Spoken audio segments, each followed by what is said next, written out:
Alright, so Iron Cross, man-to-man combat. Eastern Front, 4142, playing Scenario 3, closing the ring. I don't remember where I left off video-wise, so, and by that I mean I don't remember what I actually captured on video, so I'll just start over from the restart. I did restart the game, so let me explain all of this. So first of all,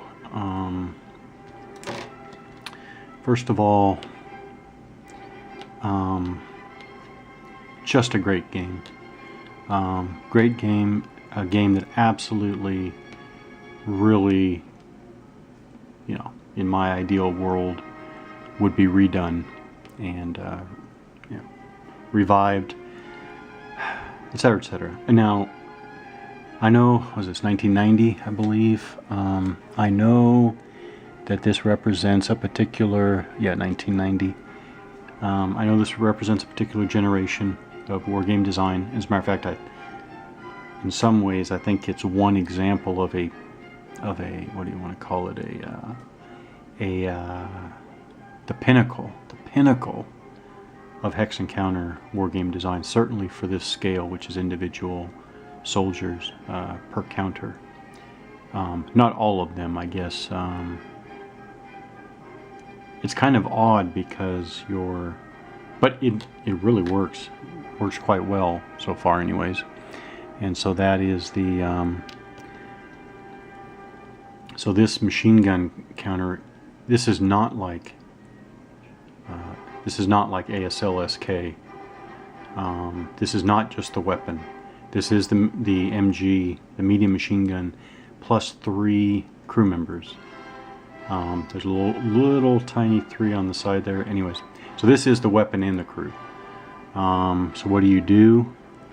You have the off-map roster, and so you go to the German medium machine gun. That's medium machine gun 2. You go to medium machine gun 2. You have 3 These are the crew members. CCC. Those are the 3 crew members. So you mark them off as the crew takes casualties. Anyways, also the vehicles are also a crew.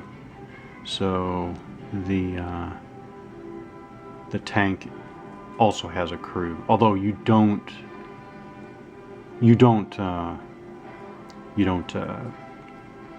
account for individual crew members as casualties. But the team itself, the crew itself, has a proficiency rating. So in that respect, I say that the crew is being modeled. Just a great game. Now, this is what happened. What happened was I was going along, and with my breaks between plays, again, and this has happened before, I just got a little too far, a little too confused about who fired when, who moved when. And so what happened was I very reluctantly packed it up and put it away. And I was thinking, because I just really think the game should come back and be redone, I was thinking, okay, what could you do? So 2 things. One, you have an off-map roster anyways. Now the roster is for grenades, flamethrowers, light machine guns, medium machine guns, ATRs, mortars, and your AT guns. So one thing is that you actually have a roster for every single soldier. Bach here, this MP equipped soldier, Bach would have his own line on that roster. And so you could account for the individual soldier on that roster, meaning that I could write down everything, that you could have a way to notate that Bach tried unsuccessfully. Well, wait, I guess you wouldn't have to. You can say Bach successfulully observed from hex such and such to hex such and such. You could say Bach fired last in the support fire phase, the friendly support fire phase, etc., etc. You could note all that stuff, which would necessitate no information counters at all, like that. None of these. You could notate everything on the side, which would be kind of cool, because then you would only have your forces on the map. And it seems kind of cool. The other thing, of course, is that you have, and I thought about this because these are the information markers from Combat, not from Iron Cross. But yeah, see, Combat had the moved markers, and Combat had the fired markers, and so because of that, I was thinking another fix. Where's the fired? There it is. Another fix, yeah, would be if the game redone for today came out with, fired, and it said fired support fire phase, or fired reaction movement phase, or moved. Actually, moved would only have to be, you only have a friendly movement phase, and you only have a phasing player movement phase and a non-phasing player reaction movement phase. And so these are all the little details I'm trying to figure out. Now, technically, you change hexes.